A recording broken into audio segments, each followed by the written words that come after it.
আমরা আজকে একটা খুবই ইন্টারেস্টিং একটা কবিতা, একটা পোয়েম আলোচনা করতে চলেছি। সেটা হচ্ছে মাই লাস্ট ডাচেস।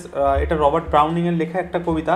এবং তোমরা যারা এসএসসির জন্য প্রিপারেশন নিচ্ছ, ঠিক আছে, এসএসসির তোমরা যে সিলেবাস আছে না, ইলেভেন টুয়েলভের সিলেবাসে কিন্তু এই কবিতাটা আছে। এবং তাছাড়া পিএসসির যে সিলেবাস আছে, তোমরা জানো যে পিএসসি পাবলিক সার্ভিস কমিশন কিন্তু নোটিশ জারি করেছে টিচার নিয়োগ করবে। তাদের যে সিলেবাস, সেই সিলেবাসেও কিন্তু এই কবিতাটা আছে, ঠিক আছে। এই যে লাস্ট ডাচেস, মাই লাস্ট ডাচেস, এই কবিতাটা কিন্তু তাদের সিলেবাসেও আছে। এবং আমাদের যে ওয়েস্ট বেঙ্গল বোর্ড আছে অ্যাকচুয়ালি, সেখানেও কিন্তু ক্লাস 11-এও এই সিলেবাসটা আছে। তো মোটামুটি এটা সেই দিক থেকে দেখতে গেলে সব ক্ষেত্রে ইম্পর্টেন্ট। আর সব থেকে বড় জিনিস যেটা হচ্ছে, এই কবিতাটা খুবই ইন্টারেস্টিং একটা কবিতা। আমি তোমাদেরকে এটা বলতেই পারি আজকের ভিডিওটা দেখার পরে, এই কবিতাটা সম্পর্কে তোমাদের আর অন্য কোথাও একবার হলেও পড়ার প্রয়োজন পড়বে না। আমি এটুকু বলতে পারি। খুব সুন্দরভাবে এখানে আমরা প্রত্যেকটা জিনিস ধরে ধরে আলোচনা করব। লাইন বাই লাইন অ্যানালিসিস হবে, একদম কমপ্লিট। পুরো তোমরা এখান থেকে পুরো কমপ্লিট মানে এক্সপ্লানেশন পেয়ে যাবে। ওকে, তো আমরা অবশ্যই যাব, টেক্সট অ্যানালিসিস করব। এবং এখানে টেক্সট অ্যানালিসিসে আসার আগে আমি তোমাদের একটা পিডিএফ শেয়ার করব তোমাদের সঙ্গে। এবং সেখানে কিছু ইম্পর্টেন্ট পয়েন্টস আছে, সেগুলো আমরা একটু দেখে নেব, আলোচনা করব, ঠিক আছে। তো যেরকম এই কবিতাটার যে নামকরণ হয়েছে, এই যে মাই লাস্ট ডাচেস, এখানে মাইটাকে, ঠিক আছে, ডাচেসটাকে অ্যাকচুয়ালি, এগুলো আমাদের জানা প্রয়োজন আমাদের কবিতাটা বুঝতে গেলে। এই যে ফেরারা সম্পর্কে একটু জানতে হবে। তো কবিতাটা বুঝতে গেলে আমাদের আউটলাইনটা এবং ব্যাকগ্রাউন্ডটা বোঝা অবশ্যই জরুরি। আমরা সেই সব বিষয় নিয়ে একটুখানি আলোচনা করে নেব, তারপরে আমরা অবশ্যই টেক্সট অ্যানালিসিসে চলে আসব। ওকে, তো আমরা চলে যাচ্ছি সেই পিডিএফে। সেখানে কিছু ইম্পর্টেন্ট পয়েন্টস তোমাদের সঙ্গে আলোচনা করব, শেয়ার করব, এবং তারপরে আমরা এখানে আসছি আবার। দেখো এখানে আমরা এখানে কয়েকটা ইম্পর্টেন্ট পয়েন্ট একটুখানি দেখে নিই। এই কবিতাটা সম্পর্কে একটা কমপ্লিট পিডিএফ হচ্ছে এটা, মানে এটা হচ্ছে একটা অ্যানালিসিস পিডিএফ। মানে এই কবিতাটির যত কিছু ডিটেলস আছে সবটাই এখানে আছে। আমি তোমাদের এখানে বেশ কয়েকটা ইম্পর্টেন্ট পয়েন্টগুলো আগে আলোচনা করে নেবো। সবটা দেখার এখানে প্রয়োজন পড়বে না, কারণ এটা তোমরা আমি গ্রুপে দিয়ে দেবো, পরে এটা দেখে নেবে। ওকে, তো এই কবিতাটা সম্পর্কে আমাদের যে বিষয়গুলো আগে জানতে হবে, এখানে দেখো আমি তোমাদেরকে একটা ফ্লো চার্ট মতো এখানে দিয়ে দিয়েছি বোঝার সুবিধার্থে। Genre, tense, tone, year of publication, mood, সেগুলো এই পরেও আছে, আমি সেখানে আসছি। তারপরে আমরা এই ডিউক সম্পর্কে জেনে নেব, সবটাই জানবো। তো এখানে মোটামুটি তোমরা যদি দেখো, এই কবিতাটা কিন্তু আসল নাম কী ছিল, এই কবিতাটা কিন্তু প্রথম যখন পাবলিশ হয় তখন এই নাম কিন্তু মাই লাস্ট ডাচে সেটা ছিল না। এর অরিজিনাল নাম ছিল ইটালি, ঠিক আছে। এটা মোটামুটি যখন পাবলিশ হয়েছিল 1842-তে পাবলিশ হয়, এবং তখন এর নাম ছিল ইটালি, ঠিক আছে। এই কবিতার অরিজিনাল নাম হচ্ছে ইটালি। এবং এটা কোথায় পাবলিশ হয়েছিল? এটা পাবলিশ হয়েছিল ড্রামাটিক লিরিক্সে। এই যে রবার্ট ব্রাউনিং, এর হচ্ছে একটা সিরিজ ছিল যার নাম হচ্ছে বেলস অ্যান্ড পমিগ্রেনেটস। এইগুলো থেকে কিন্তু প্রশ্ন আসে, অবশ্যই এগুলো জেনে রাখবে। বেলস অ্যান্ড পমিগ্রেনেটস সিরিজ, তারই একটা ভলিউম হচ্ছে ড্রামাটিক লিরিক্স। ওই ড্রামাটিক লিরিক্সে 1842-তে এই কবিতাটি পাবলিশ হয়, এবং এর প্রথম নাম ছিল ইটালি। পরবর্তীতে এই কবিতাটির নাম হয়েছিল, যখন এটা আবার ড্রামাটিক রোম্যান্সে পাবলিশ হয়, তখন কিন্তু নাম হয় কি না, মাই লাস্ট ডাচেস। বোঝা গেল? এটুকু এটুকু মাথায় রাখবে। আর এখানে হচ্ছে আমাদের রবার্ট ব্রাউনিংয়ের কথা যদি বলি, তিনি একজন ভিক্টোরিয়ান পিরিয়ডের কবি ছিলেন। এবং এখানে যে ডিউকের, আমরা একজন ডিউককে পাবো, এবং ডিউকের চরিত্রটা কেমন বা তার সাইকোলজি কেমন, এবং সেই সময়কার এই যে ভিক্টোরিয়ান পিরিয়ডের যে মানে পুরুষতান্ত্রিক সমাজের চরিত্রটা, মানে চিত্রটা কেমন ছিল, সেটা আমাদেরকে দেখিয়েছে এই ডিউকের মাধ্যমে। রবার্ট ব্রাউনিং আমাদেরকে দেখিয়েছে, এবং সেটা আমরা খুব ভালোভাবে বুঝতে পারবো যখন আমরা কবিতাটা text by line by line analysis করব। ওকে, তো এখানে তোমরা এগুলো দেখে নেবে, এগুলো মনে রাখার সুবিধার্থে আমি একটা চার্ট বানিয়ে দিয়েছি। এবার আমরা এই পয়েন্টগুলো একটুখানি ভালোভাবে দেখব। ওকে, এই পয়েন্টগুলো একটুখানি দেখে নাও, আমরা তারপরে টেক্সট অ্যানালিসিসে যাব। তো যাওয়ার আগে আমাদের এই ব্যাকগ্রাউন্ড সম্পর্কে, আউটলাইন সম্পর্কে জানাটা খুবই জরুরি। এখানে আমরা একজন ডিউককে পাবো, সেই ডিউকের নাম হচ্ছে আলফানসো টু। যে ডিউক হচ্ছে ডিউক অফ ফেরারা, ডিউক মানে হচ্ছে আমরা সম্রাট বলে থাকি। তো সেই ফেরারা, মানে ফেরারা হচ্ছে ইটালিতে, ইটালির একটা রাজ্য বলতে পারি, সেখানকার ডিউক আলফানসো টু। এর পুরো নাম হচ্ছে আলফানসো টু ডি এস্টেট, এবং ইনি হচ্ছেন পঞ্চম ডিউক ছিলেন, ঠিক আছে, ফিফথ ডিউক ছিলেন। আর এখানে আমরা একজন, এই যে আমাদের অ্যাকচুয়ালি টাইটেলটা হচ্ছে মাই লাস্ট ডাচেস। তো এখানে এই মাইটা হচ্ছে এই ডিউক, এই যে পঞ্চম ডিউক এটা হচ্ছে মাই। আর এই যে ডাচেস, ডাচেস মানে হচ্ছে আমরা ডিউকের স্ত্রীকে বলি ডাচেস, যেমন কিংয়ের স্ত্রীকে কুইন বলি, সেখানে ডিউকের স্ত্রীকে ডাচেস বলবো। এই ডাচেসটা হচ্ছে, এই ডাচেস যে তার নাম হচ্ছে লুক্রেজিয়া ডি মেডিসি। ওকে, লুক্রেজিয়া ডি মেডিসি। এবং এনাকে তিনি বিয়ে করেন, এবং এই কবিতাতে আমরা দেখব এই যে ডিউক ফেরারা, ডিউক অফ ফেরারা, তিনি এই লুক্রেজিয়াকে মৃত্যুদণ্ড দেন। কেন দেন সেটা আমরা টেক্সটে খুব ভালোভাবে দেখব। ওকে, এবং এই লুক্রেজিয়া সম্পর্কে আমরা একটুখানি জেনে রাখি।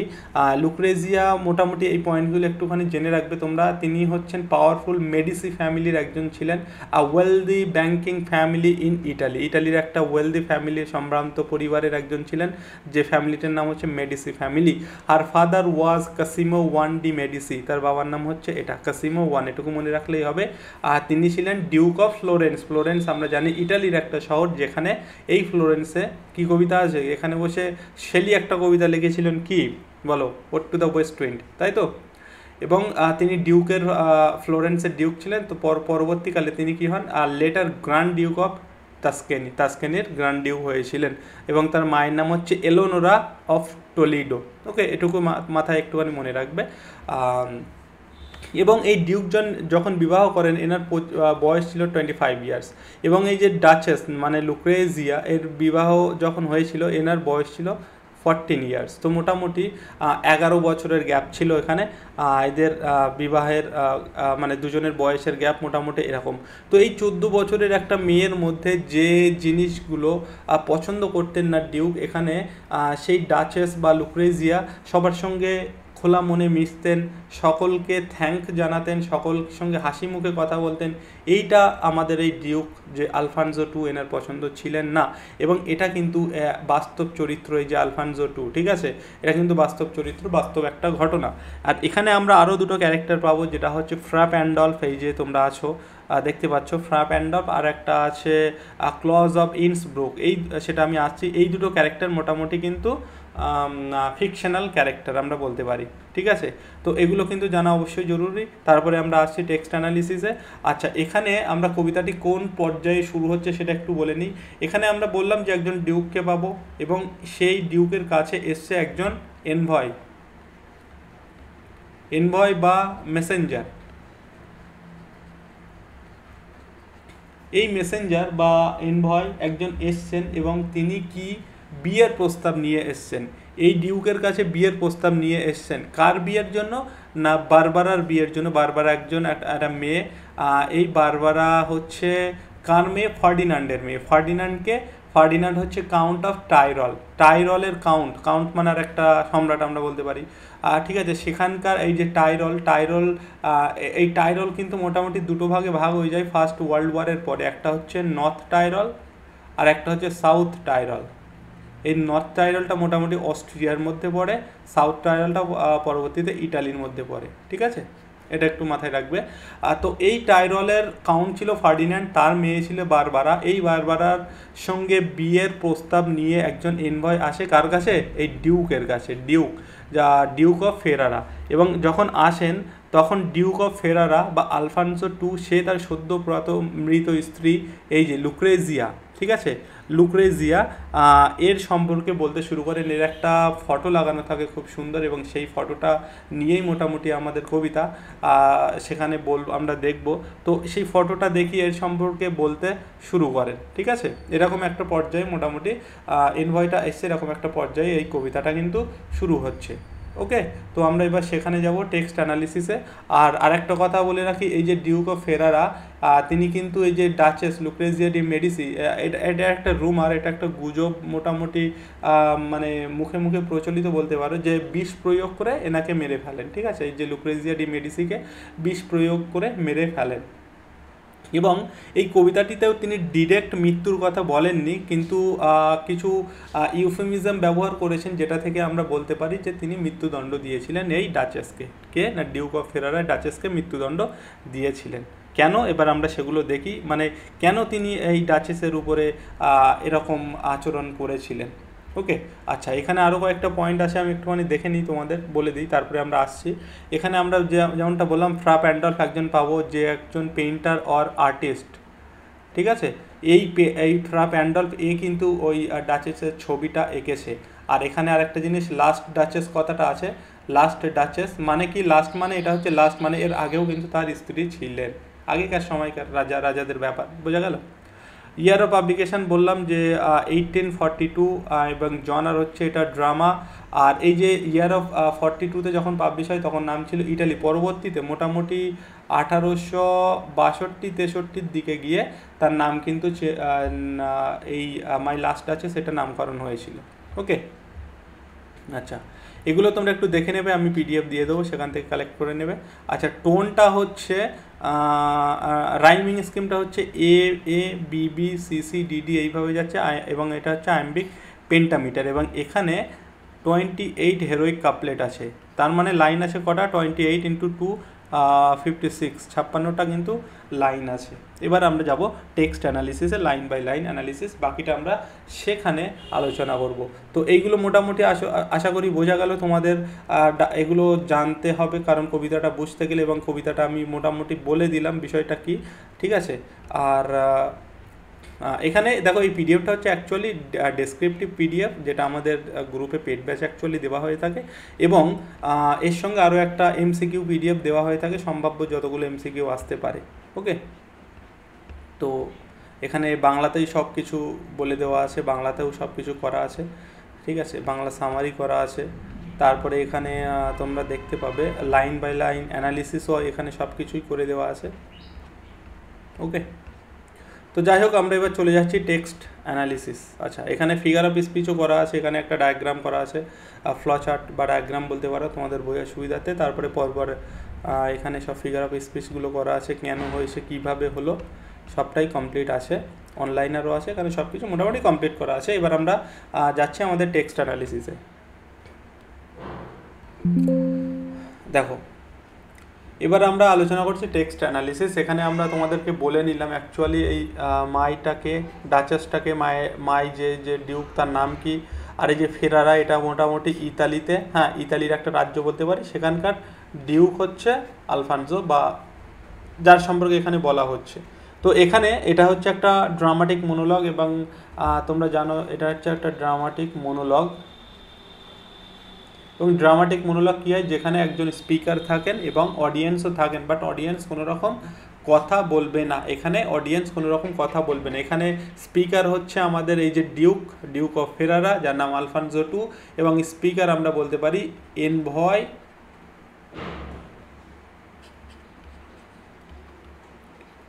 Envoy of the count. কোথাকার কাউন্ট? টাইরল, ঠিক আছে। মানে যে বিয়ের প্রস্তাবটা নিয়ে এসে সে হচ্ছে স্পিকার, সে কথাগুলো শুনবে বাট কোনো রকম কথা বলবে না। চলো এবার আমরা দেখে নিই লাইন বাই লাইন অ্যানালিসিস। দেখো কি বলছে, এখানে স্পিকার হচ্ছে কিন্তু ডিউক, দেখে নাও। That's my last duchess painted on the wall looking as if she were live. বলছে দেখো ওই যে দেয়ালে একটা পেইন্ট করা আছে, একটা ছবি ঝোলানো আছে দেয়ালে, সে হচ্ছে আমার লাস্ট ডাচেস, যার ছবিটা তুমি দেখতে পাচ্ছ।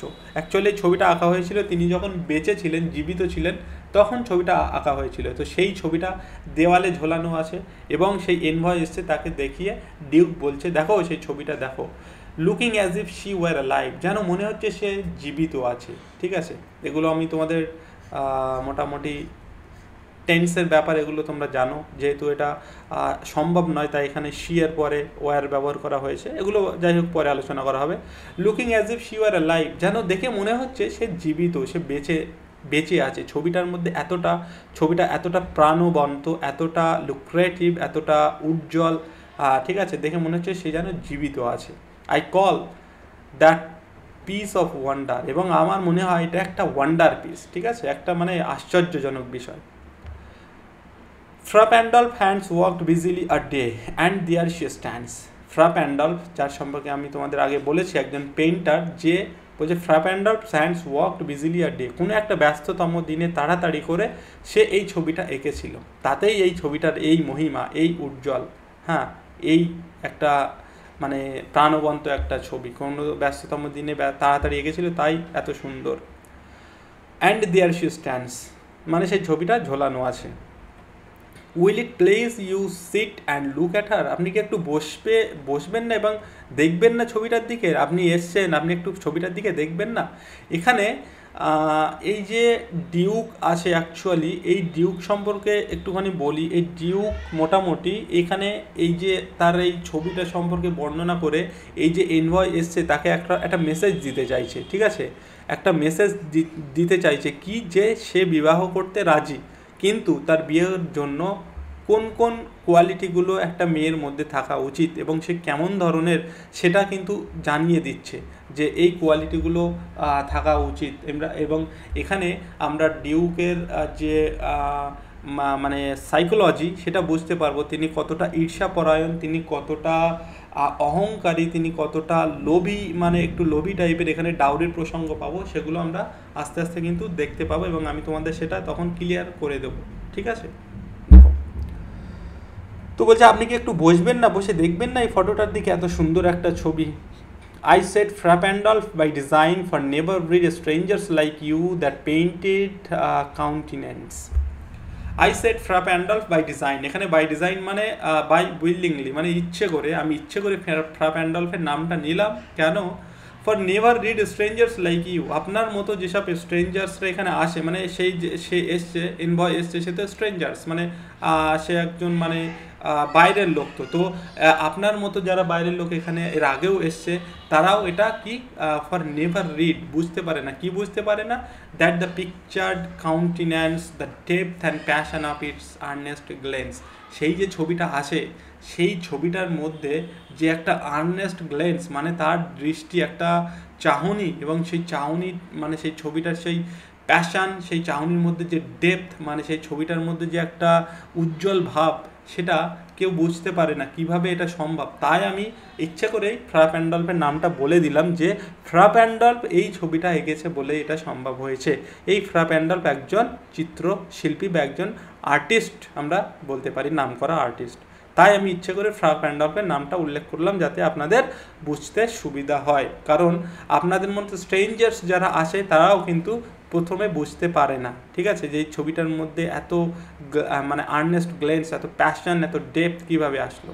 ওকে, কাউন্টিনেন্স মানে হচ্ছে আমরা বলতে পারি সেই ছবিটার অ্যাকচুয়ালি আকৃতি বা অ্যাপিয়ারেন্স, হ্যাঁ, সেটাকে বলা হচ্ছে কাউন্টিনেন্স।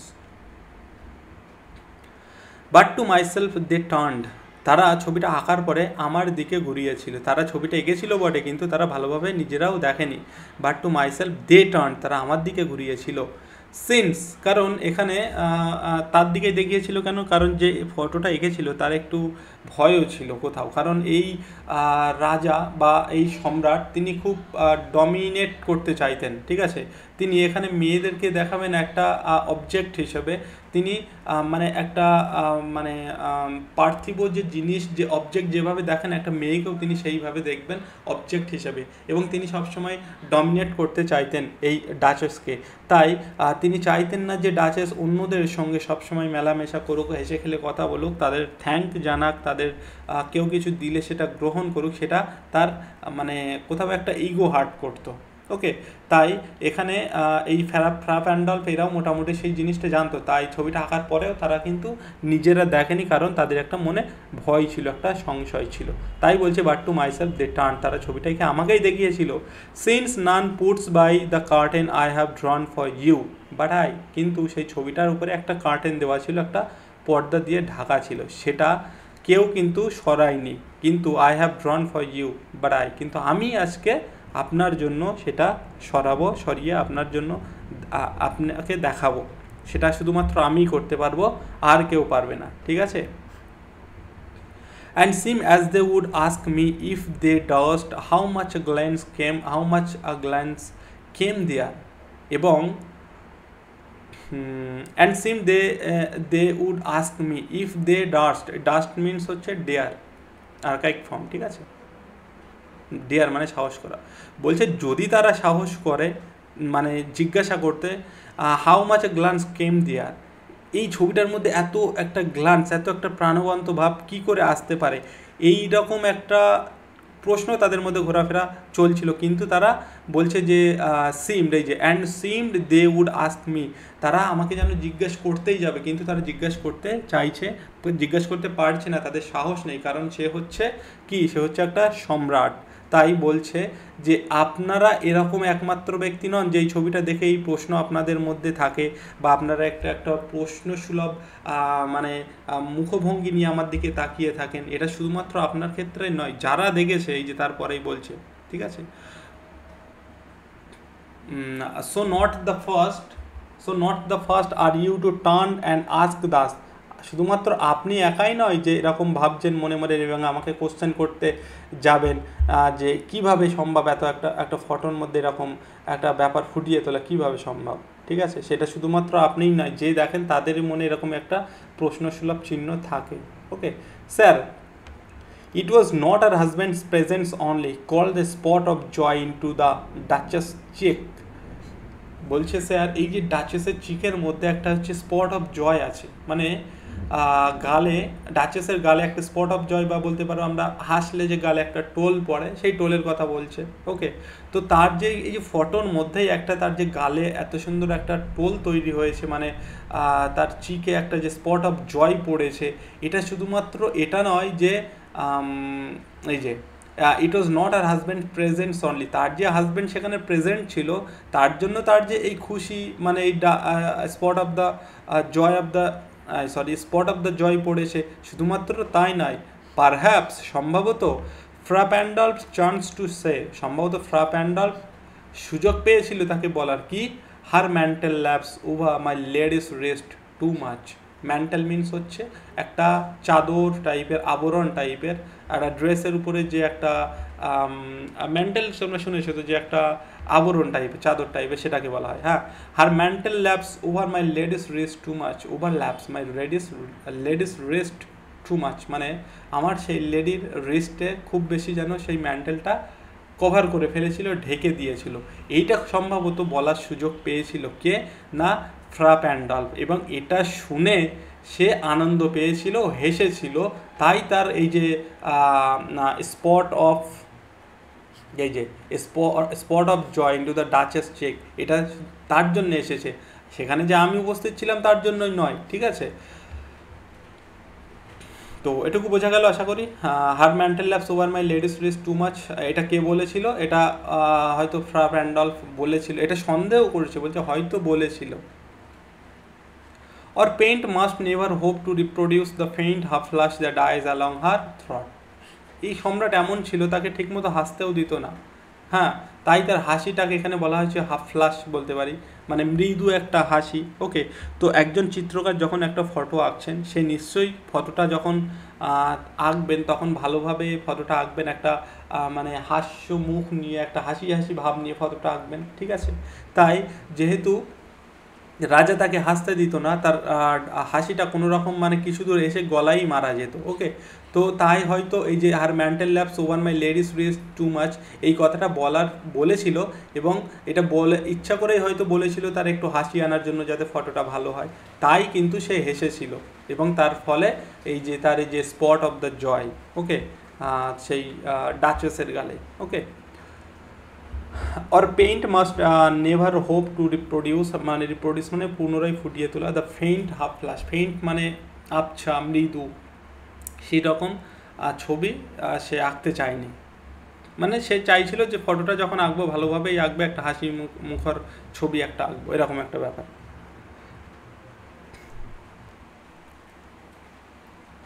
সাচ স্টাফস ওয়াজ কার্টেসি, বলছে এইরকম জিনিস, এইরকম এই যে সাচ স্টপস মানে এইরকম ব্যাপার স্যাপার, এইরকম জিনিস, ওয়াজ কার্টেসি শি থট, সে ভাবতো এটা একটা কার্টেসি, এটা একটা সৌজন্যবোধ, একটা শালীনতা, একটা ভদ্রতা, এই যে একটু হাসা, ঠিক আছে, কারোর দিকে ফিরে। বাট ডিউক এটা পছন্দ করতেন না, ডিউক এটা পছন্দ করতেন না, ঠিক আছে। কিন্তু সে মনে করতো যে এটা একটা কার্টেসি। ওকে, সে এই যে হাসা, কেউ কিছু বললে একটু হাসলাম, এটা একটা courtesy. And cause enough for calling up the spot of the joy, এবং এটাই যথেষ্ট তার মুখে একটা যে স্পট অফ দ্য জয় আনার জন্য, মানে মুখে একটা টোল পড়ার জন্য, এটাই যথেষ্ট। ওই যে ফ্রা প্যান্ডলফ বলেছিল her mantle laps over my lady's wrist too much, okay, তো অ্যাকচুয়ালি এই বলছে যে এই যে ফটোর মধ্যে তার ছবিতে একটা হাসির একটা ভাব আছে, তার মুখে একটা টোল পড়েছে, এটা যে ছবি আঁকার সময় সেখানে আমি প্রেজেন্ট ছিলাম তার জন্য নয়, এটা ডিউক বলছে কাকে, এনভয়কে বলছে এটা আমার জন্য নয়, বরং হয়তো ওই যে ফ্রা প্যান্ডল্ফ তাকে বলেছিল her mantle laps over my lady's wrist too much, এটা হয়তো বলেছিল তাই সে একটু হেসেছিল, ঠিক আছে, সেটার জন্যই তার এই মুখে এই হাসিটা। তারপরে দেখো, she had a heart how shall I say, কীভাবে বলবো আমি, তার একটা মানে তার হৃদয়টা বড় উদার ছিল। শি হ্যাড আ হার্ট মানে তার একটা হার্ট ছিল, মানে কি একটা তার একটু বড় মাপের হৃদয় ছিল, মানে একটু ওপেন হার্টেড ছিল। ওকে, টু সুন মেড গ্লাড, খুব সহজেই সে আনন্দ পেত, খুব যে কোনো কিছুতেই সে আনন্দিত হতো। টু ইজিলি ইমপ্রেসড, খুব তাড়াতাড়ি ইমপ্রেসড হয়ে যেত যে কোনো কিছুর দ্বারাই। বাট ডিউক এটা পছন্দ করতো না। She liked whatever she looked on, সে যাই দেখতো, যা কিছু তার চোখের সামনে পড়তো তাই তার পছন্দ হতো।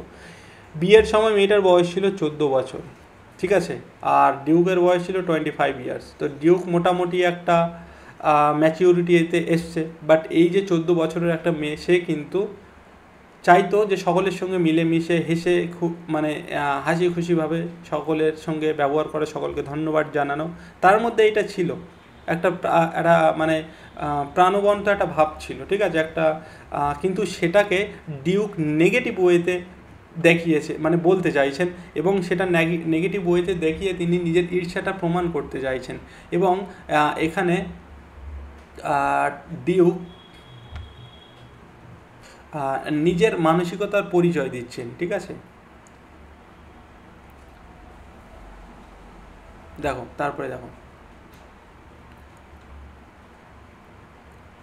হার লুকস ওয়েন্ট এভরিহোয়ার, তার লুকস ওয়েন্ট এভরিহোয়ার, সে সমস্ত দিকে খেয়াল রাখতো, মানে সব দিকেই তার চোখ থাকতো। Sir it was all one, জানেন স্যার তার কাছে মোটামুটি সব কিছুই যেন এক, সবাই যেন এক। আমি যে একটা ডিউক, আমি একটা সম্রাট, তার কাছে আমার যা ভ্যালু, আমি যা তাই, বাড়ির চাকর বাকরও মানে তার কাছ থেকে ডিউক যে সম্মান পায়, বাড়ির চাকর বাকরও সেই সম্মান পায়। সেটা এই যে ডিউক মানতে পারে না, সে এটাকে মেনে নিতে পারে না, সেভাবে আমি তো ডিউক, আমার অবশ্যই বেশি সম্মান পাওয়া উচিত আমার স্ত্রীর কাছ থেকে, বাট সে সকলকে ইকুয়ালি ভাবতেন এবং সেটাই তার অন্যায়, সেটা ডিউক মেনে নিতে পারতেন না, ঠিক আছে। এখানে ডিউকের সাইকোলজি বোঝার চেষ্টা করো। অ্যাকচুয়ালি এখান থেকে আমরা যদি বলি যে এই যে ডিউকের স্ত্রী ছিলেন, সে কি অ্যাকচুয়ালি মানে খারাপ টাইপের, ওই টাইপের মহিলা ছিলেন, বাট না, এটা ডিউকের মনে দোষ ছিল, ওর মানে সন্দেহ প্রবণতা ছিল, সন্দেহ ছিল, সব কিছুতে সন্দেহ করতো, তাই এরকম একটা ব্যাপার।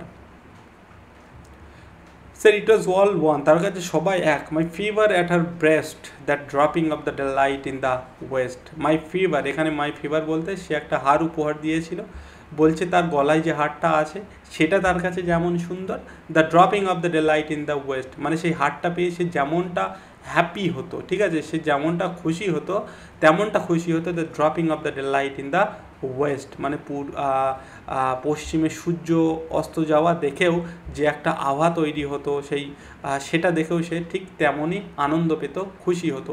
মানে এখানে ডিউকের এই যে একটা বহুমূল্য হারের বিউটির কাছে সে ওই যে dropping of the delight in the west, তার বিউটিটাকে সমানভাবে দেখতো, বাট এটা ডিউক মোটেও পছন্দ করতো না, ঠিক আছে।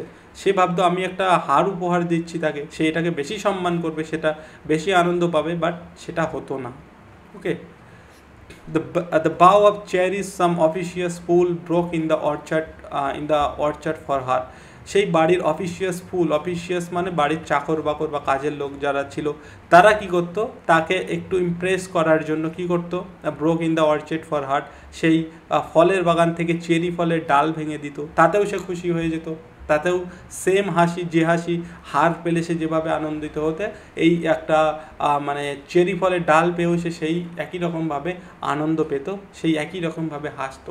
এটা ডিউক মোটেও পছন্দ করতো না, ঠিক আছে। The white mule she road with round the terrace মানে উঠান বলতে পারি, উঠানের বা বারান্দাতে সে যে হোয়াইট মিউলে চড়ে ঘুরে বেড়াতো, হোয়াইট মিউল মিনস হচ্ছে খচ্চর, ঠিক আছে। খচ্চর, খচ্চর ঘোড়া টাইপের হয়, তাতে করে ঘুরে বেড়াতো। And and all each would drop from her like the approving speech, এবং সবাই তার কাছ থেকে সেম অ্যাপ্রুভিং স্পিচ মানে প্রশংসামূলক কথা তার কাছ থেকে শুনতো, সবাই তার কাছ থেকে একই রকম প্রশংসা পেত। একজন ডিউক যে প্রশংসা পায়, বাড়ির চাকর বাকর যদি সেই প্রশংসা পায়, সেটাকে ডিউকের কাছে অবশ্যই মানে একটা অসম্মানের ব্যাপার, সেটাই। তাই ডিউক সেটাকে অসম্মানের চোখেই দেখতো। বলছে সবাই, বাড়ির সবাই তার কাছ থেকে সেম, এই যে like the approving speech, same একই রকমমূলক অ্যাপ্রুভিং স্পিচ মানে একই রকম প্রশংসা পেত। Or blush at least. She ranked men, she thanked men, good, সে মানুষকে ধন্যবাদ জানাতো, ঠিক আছে, এটা খুব ভালো কথা, মানুষকে ধন্যবাদ জানাতো, গুড, বাট thanked somehow, কিন্তু I know not how, কিন্তু কিভাবে ধন্যবাদ জানাতে হয় সেটা আমি তো জানি না। সে হয়তো একটু ধন্যবাদ জানাতো, খুব আর্নেস্টলি ধন্যবাদ জানাতো, বা সেটা ডিউক ভাবছে ধন্যবাদ জানায়, ঠিক আছে, কিন্তু এত আর্নেস্টলি ধন্যবাদ জানানোর কী আছে। ডিউক এখানে দেখো কতটা অহংকারী। আই নো নট হাউ বলছে, আমি তো জানি না কিভাবে ধন্যবাদ জানাতে হয়। সে কখনো কাউকে ধন্যবাদ জানায়নি, সে কখনো, এর পরে আছে, কখনো সে নিজেকে স্টুপ করেনি, ঝোঁকেনি কারোর সামনে, ঠিক আছে। তো এই কথাটার মধ্য দিয়ে সে কখনো কাউকে ধন্যবাদ জানায়নি, বা কিভাবে ধন্যবাদ জানাতে হয়, আই নো নট হাউ, আমি জানি না কিভাবে ধন্যবাদ জানাতে হয়। এখান থেকেই ডিউককে মানে কতটা ডিউক অহংকারী, সেটা অ্যারোগ্যান্ট কতটা, সেটা আমরা কিন্তু এখান থেকে বুঝতে পারছি। As if she ranked my gift of a 900 years old name with anybody's gift, এখানে ranked মানে বলছে 900 বছরের পুরনো, 900 বছরের পুরনোর গিফটের সঙ্গে তাকে যদি কেউ একটা গিফট দিয়ে দিত, সেই গিফটটাকে সে র্যাঙ্ক করতো, সমানভাবে দেখতো। 900 বছর পুরনোর কেউ একটা গিফট দিয়েছে তোমার, এবং সেটা একটা বংশ পরিচয়ের, এই যে তাই এই নেম কথাটা এসছে, মানে বংশ পরস্পরায় চলে এসছে, সেই হারটা দিয়েছে, 900 বছর পুরনো সেই হারটা দিয়েছে, এই বংশের একজন হিসেবে তাকে মেনে নিয়েছে, যেটা বংশ পরম্পরায় চলে আসছে। বলছে সেই গিফটের সঙ্গে সে অন্য কোনো গিফট দিলেও সেটাকে সে একইভাবে র্যাঙ্ক করতো, একই রকমভাবে দেখতো, একই রকমভাবে আনন্দিত হতো। এটা কি সম্ভব? এটা কি অ্যাকসেপ্টেবল? এটা ডিউক পছন্দ করতেন না, মেনে নিতে পারতেন না, ঠিক আছে। Who'd stoop to blame this sort of trifling, এই ট্রিফলিং মানে তুচ্ছ জিনিস। বলছে এইসব তুচ্ছ জিনিস নিয়ে তাকে কে বোঝাবে, বা কে তার সঙ্গে তর্ক করবে, এবং এটা তার কাছে একরকম স্টুপ মানে নত হওয়া, মানে ওকে যে বোঝাতে যাবে যে এটা করো না, ওটা করো না, এটা তার কাছে একরকম নত হওয়া, ডিউকের কাছে নত হওয়া, এবং বলছে এটা কে করবে, এটা আমি এসব করতে পারবো না, আমার এত সময় নেই। Who'd stoop to blame this sort of trifling, এই ধরনের ছোটোখাটো জিনিস নিয়ে কে তার সঙ্গে বর্ষায় নামবে, ঠিক আছে। Even had you skill in speech which I have not, এটা ব্র্যাকেটে হবে। এবার বলছে সেই এনভয়কে বলছে even had you skill in speech, ধরুন আপনার কথা বলার ভালো স্কিল আছে, হুইচ আই হ্যাভ নট, যে স্কিলটা আমার মধ্যে নেই, to make your will quite clear to such and thing, আমি একটা জিনিস ক্লিয়ার করে বলুন তো, অ্যান্ড সে বলুন তো, just this or that in you disgust me, মানে বলছে আপনি একটা জিনিস ক্লিয়ার করে বলুন তো, তাকে কে বোঝাবে, সেই তার স্ত্রীকে কে বোঝাতে চাইবে যে এই জিনিসটা, এই যে জাস্ট দিস অর দ্যাট, এই জিনিসটা করো না, ওই জিনিসটা করো না, এটা করো, এই জিনিসটা করো না, যেটা আমাকে মানে আমার কাছে ডিসগাস্ট করে, যেটা আমাকে ভালো লাগে না, বিরক্তিকর বলে মনে হয়। বলছে এইগুলো কে বোঝাতে যাবে তাকে, আমার অত স্কিল নেই যেগুলোকে আমি তাকে বোঝাবো, ঠিক আছে। Here you miss or there exceed the mark, এবং এক্সিড মানে অতিক্রম করা, অনেক সময় সে মানে অতিরিক্ত করে ফেলতো, মানে একটা মার্ক, একটা লিমিট পয়েন্ট সে ক্রস করে ফেলতো। And if she let herself be lessoned so nor plainly said her wits to yours forsooth and made excuse, and if she let herself be lessoned so, এবং যদিও তাকে বোঝানো হতো, সে যদিও হয়তো মেনে নিত, লেসেন্ড সো মানে মেনে নেওয়া, হ্যাঁ, যদিও সে সেটা মেনে নিত, nor plainly said her wits to yours forsooth and made excuse, মানে এখানে বলতে চাইছে অ্যাকচুয়ালি, বলছে আমি ধরুন তাকে বোঝাতে গেলাম, সে মেনে নিল এবং মেড এক্সকিউজ কি কোনো আবার এক্সকিউজ কিছু তুললো। অ্যাকচুয়ালি এখানে বলতে চাইছে ধরুন আপনার কাছে স্পিচ আছে ভালো, আপনি বোঝাতে গেলেন, আপনার কথাটা সে মেনে নিল, কিন্তু আমি যখন বোঝাতে যাচ্ছি, আমি যখন তার কাছে যদি এসে বোঝাতে যাইনি, কারণ তার কাছে এটা বলা মানে স্টুপ করা, ঝোঁকার, সে কখনো ঝুঁকবে না, এরকম একটা সে প্রমিস করে নিয়েছে। তাই বলছে আমি যদি যাই তার কাছে, সে হয়তো মানে আপনার কথা হয়তো মেনে নিচ্ছে, বাট আমার কথা মেনে নেবে না, সেখানে এক্সকিউজ সে আপনার কথায় হয়তো কোনো রকম এক্সকিউজ খাড়া করছে না, মেনে নিচ্ছে, কিন্তু বা কোনো রকম এই যে বলছে কোনো রকম বিচার বুদ্ধি খাড়া করছে না, কিন্তু আমি যখন করতে যাব সে সেটা এক্সকিউজ দেখাতে পারে, সেটা সে বিচার বুদ্ধি তখন খাড়া করতে পারে, এক্সকিউজ দেখাতে পারে। এটা কি সম্ভব? এটা কিভাবে মেনে নেব আমি? বোঝা গেল এই জায়গাটা? মানে বিষয়টা হচ্ছে এরকম, ধরো এনভয় তাকে বোঝাতে গেল, সে বুঝতে পেরেছে, কিন্তু যখন ডিউক বোঝাতে যাবে সে হয়তো সেখানে এক্সকিউজ খাড়া করতে পারে, তখন মানে হয়তো যে কেন কেন কীভাবে এই ধরনের প্রশ্ন খাড়া করতে পারে। এটা কে ডিউক এটা মনে মনে ভাবছে, ঠিক আছে, এবং তাই সে সেটা মানে করতে চাবে না, তার কাছে এটা করা মানে নত হওয়া, ঠিক আছে। এই যে even then would be some stooping, যদি সে সেরকম কোনো রকম এক্সকিউজ খাড়া করে, তাহলে সেটা কি আমার কাছে স্টুপিং হবে না? আমার কাছে অসম্মানজনক হবে না? আমাকে কি সেটাকে আমার কি নত হওয়া সেখানে হবে না? ঠিক আছে, এটাই বলতে চাইছে। And I choose never to stop, এবং আমি কখনো নত হতে পারবো না, এটা আমি মেনে নিয়েছি, ঠিক করে নিয়েছি। And I choose never to stop, এবং আমি কখনো নত হব না, ঠিক আছে। Oh sir, she smile no doubt, sir সে হাসতো, অবশ্যই হাসতো, ঠিক আছে, সে হাসতো অবশ্যই।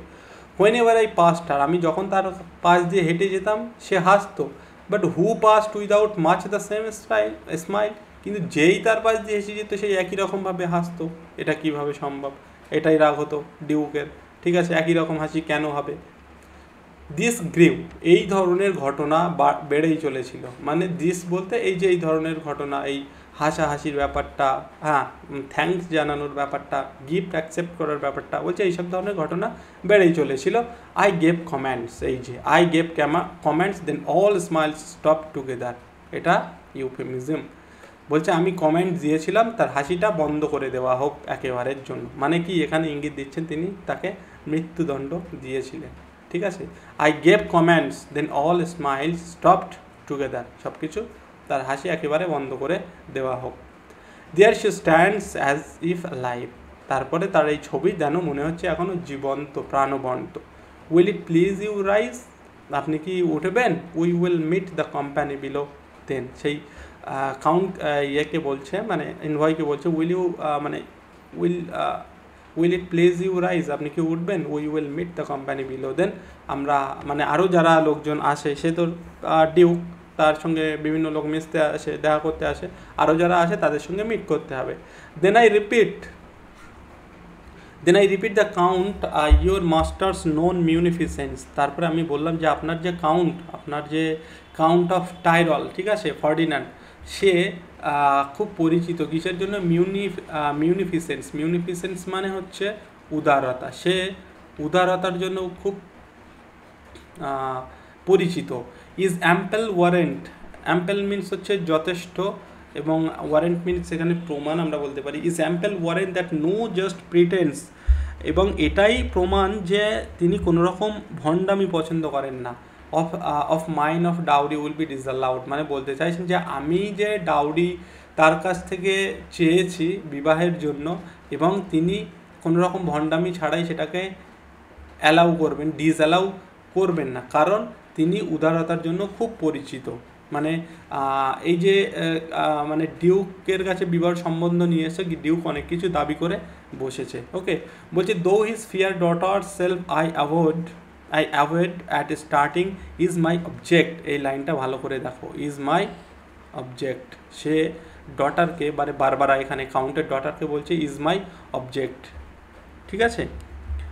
দো his fear daughter fear daughter মানে তার সুন্দরী সেই মেয়েটা বলছে যে আমার তো ডাউরি প্রয়োজন, কিন্তু আমার পার্সোনাল মানে আমার হচ্ছে মেন অবজেক্ট কি, আমার সেই মেন অবজেক্টটা হচ্ছে তার মেয়েকে বিয়ে করা, এটাই বলছে। ডাউরি তো সব পরের ব্যাপার, আমার মেন অবজেক্ট হচ্ছে তার ডটারকে বিয়ে করা, বুঝতে পারছো? তো এখানে তার সেই ডটারকে বলছে যে মাই অবজেক্ট, ঠিক আছে? এটা কিন্তু খুব ইম্পর্টেন্ট একটা লাইন, কারণ এই ডিউকের জন্য।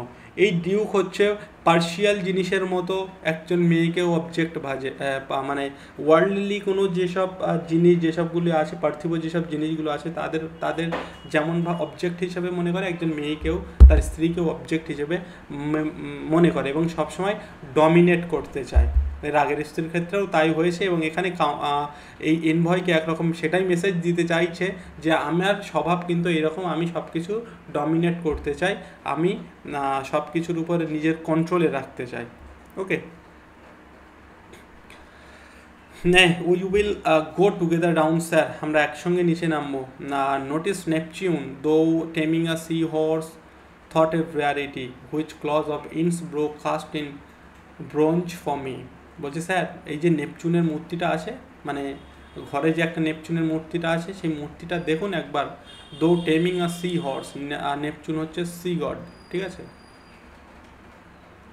C god, taming a sea horse মানে সেখানে একটা মূর্তি আছে, মানে সেই নেপচুনের মূর্তি আছে যেন একটা ঘোড়াকে, একটা সি হর্সকে। টেমিং মানে অ্যাকচুয়ালি মানে পোষ মানানো বা নিজের করে রাখা বা মানিয়ে নেওয়া মতো, মানে পোষ মানানো অ্যাকচুয়ালি, ঠিক আছে? নিজের অধীনে রাখা, বা টেমিং মানে অ্যাকচুয়ালি পোষ মানানো। তো এখানে এই লাইনটার মাধ্যমেও ডিউকের সাইকোলজি কিন্তু বোঝাতে চাইছে। সে কিন্তু অ্যাকচুয়ালি ডিউকের সঙ্গে এই নেপচুনের একটা মিল আছে এখানে। নেপচুন যেমন এখানে সি হর্সকে টেমিং করছে, তাকে পোষ মানে পোষ্য বানিয়ে রাখতে চায়, ঠিক আছে? সে তেমনই কিন্তু ডিউক কিন্তু তার স্ত্রীকে পোষ্য হিসাবে দেখতে চায়, পোষ্য হিসাবে রাখতে চায়, ঠিক আছে? বলছে থট আর রিয়ালিটি, কী সুন্দর একটা, মানে এই ছবিটা একটা রেয়ার একটা ছবি, একটা রিয়ালিটির ব্যাপার। এবং এটার দ্বারা এই যে ডিউকের যে অহংকার, তার যে জিনিসের প্রতি অহংকার, তার যে কি আছে, এই যে দেখাওয়া, এটাও কিন্তু প্রকাশ পাচ্ছে, ঠিক আছে? Which Claus of Innsbruck cast in bronze for me, যেটা ক্লজ অফ ইনস ব্রোক আমার জন্য ব্রোঞ্জের এই মূর্তিটি তৈরি করেছিল। মানে কোন মূর্তিটা? এই যে নেপচুনের মূর্তিটা। ক্লজ অফ ইন্সব্রুক হচ্ছে ওই যেটা বলছিলাম আমরা, অস্ট্রিয়ার যে টাইরল, যে সাউথ টাইরল, নর্থ টাইরল, তো সেই টাইরলের হচ্ছে একটা শহর হচ্ছে ইন্সব্রুক, সেখানকার এই ক্লজ অফ ইন্সব্রুক, এটাও কিন্তু একটা ফিকশনাল ক্যারেক্টার। সে এই মূর্তিটা তৈরি করেছিল, ব্রোঞ্জের মূর্তিটা তৈরি করেছিল। ওকে, বোঝা গেল? এই হচ্ছে মোটামুটি কবিতা। আশা করি তোমাদের বুঝতে অসুবিধা হবে না। এখানেই মোটামুটি আমরা শেষ করব। তো আরও একবার আমি তোমাদের আউটলাইনটা বলে দিতে চাই। এখানে এই কবিতাটির মাধ্যমে সেই সময়কার ভিক্টোরিয়ান পিরিয়ডে পুরুষতান্ত্রিক সমাজের যে ব্যাপারটা, যে ডমিনেন্স পাওয়ারটা পুরুষদের, সেটা রবার্ট ব্রাউনিং ফুটিয়ে তুলেছেন এই ডিউকের মাধ্যমে। এবং এখানে এই ডিউকের মাধ্যমে আমরা তার চরিত্রের মধ্যে যে একটা লোভ, মানে ডাউরি পাওয়ার একটা লোভ, বা তার চরিত্রের মধ্যে যে ডমিনেট করার যে ক্ষমতা, তাকে একজন অবজেক্ট হিসেবে দেখা, একটা মেয়েকে তাকে পোষ্য মানিয়ে রাখা, এই কিন্তু ক্যারেক্টারিস্টিকগুলো ডিউকের আমরা দেখতে পাচ্ছি এই কবিতার মধ্য দিয়ে, ঠিক আছে? আর এখানে যেটা আমরা বলেছিলাম তোমাদের, যে এই যে তার যে ডাচেস, মোটামুটি 14 বছর ছিল মেয়েটার, এবং 17 বছর বয়সে মারা যায়। মানে 3 বছরের মধ্যেই তাকে মোটামুটি মৃত্যুদণ্ড দেওয়া হয়, এবং এটা একটা রুমার ছিল যে তাকে বিষ প্রয়োগ করে মারা হয়। তো এই 3 বছরের মধ্যে এই যে ঘটনাগুলো ঘটেছে, এবং সেটা এই কবিতার মাধ্যমে রবার্ট ব্রাউনিং আমাদেরকে দেখিয়েছে। তো আশা করছি বোঝা গেল কবিতার পুরো বিষয়বস্তু। তবুও কোথাও বুঝতে অসুবিধা হলে আমাকে কমেন্ট করে জানাবে। আর তোমরা হোয়াটসঅ্যাপ গ্রুপে জয়েন হতে পারো, এই ভিডিও ডিসক্রিপশানে লিঙ্ক পেয়ে যাবে, সেখান থেকে হোয়াটসঅ্যাপ গ্রুপে জয়েন হতে পারো। পিএসসির এসএসসির পেইড ব্যাচ চলে আমাদের, তোমরা সেখানেও জয়েন হতে পারো। কোনো কিছু দরকার হলে হোয়াটসঅ্যাপে মেসেজ করবে, ঠিক আছে? আর ডিসক্রিপশানে আমি নাম্বার দিয়ে দিচ্ছি। তো এখানে শেষ করছি আমাদের আজকের ভিডিও।